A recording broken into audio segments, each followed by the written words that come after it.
Hey, പെട്ടെന്ന് കുറച്ച് cash ഉണ്ടാക്കണം, അല്ലെങ്കിൽ പെട്ടെന്ന് രക്ഷപ്പെടണം. നമ്മുടെയൊക്കെ മൈൻഡിലുള്ള ഒരു കാര്യം അതല്ലേ, പെട്ടെന്ന് കുറച്ച് ക്യാഷ് ഉണ്ടാക്കി ഒരു പുതിയ കാർ മേടിക്കുക, അല്ലെങ്കിൽ ഒരു വീട് വെക്കണമെന്നൊക്കെ. മറിച്ച് ഒരു 5 വർഷം കഴിഞ്ഞ് ഒരു 2030 ആകുമ്പോഴത്തേക്കും ഞാൻ എങ്ങനെ ആയിരിക്കണം, അല്ലെങ്കിൽ ഞാൻ ഫിസിക്കലി എങ്ങനെ ആയിരിക്കണം, അല്ലെങ്കിൽ മെൻ്റലി എങ്ങനെ ആയിരിക്കണം, അല്ലെങ്കിൽ ഫിനാൻഷ്യലി എങ്ങനെ ആയിരിക്കണം, നമ്മൾ അതിനെപ്പറ്റി പ്ലാൻ ചെയ്തിട്ടുണ്ടോ? അല്ലെങ്കിൽ നമ്മൾ അതിനെപ്പറ്റി ഡിസ്കസ് ചെയ്തിട്ടുണ്ടോ? മറിച്ച് നമ്മൾ സൗദിയുടെ ഒക്കെ കാര്യം പറയുമ്പം സൗദിക്ക് 2030 എന്ന് പറയുന്ന വിഷൻ ഉണ്ട്, അല്ലെങ്കിൽ അവർക്ക് അവരുമായിട്ടുള്ള പ്രൊജക്റ്റുകൾ നടക്കുന്നുണ്ട്.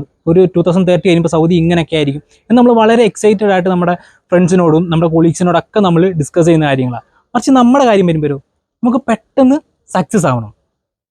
ഈ നമ്മൾ പെട്ടെന്ന് സക്സസ് ആവുന്നതും അതെല്ലാം നമ്മളൊരു കാര്യം തുടങ്ങിയിട്ട് അതിനെ ഗ്രാജുവലി, അതിനെ സ്റ്റെപ്പ് ബൈ സ്റ്റെപ്പായിട്ട് പ്രോപ്പറായിട്ട് ഫോളോ അപ്പ് നടത്തി അതിനെ ഒരു സക്സസ്സിലേക്ക് എത്തിക്കുന്നത്, അതിൻ്റെ റിസൾട്ട് എൻ്റർലി ഡിഫറെൻ്റ് ആയിരിക്കും. സോ തുടങ്ങാനുള്ളവരോട് this is the best time. എപ്പോഴും പറയുന്ന പോലെ നിങ്ങൾ തുടങ്ങി വെക്കുക, ബാക്കി എല്ലാ കാര്യങ്ങളും നിങ്ങൾ വിചാരിക്കുന്നതിനപ്പുറം നിങ്ങളിലേക്ക് എത്തിച്ചേരുന്നതായിരിക്കും.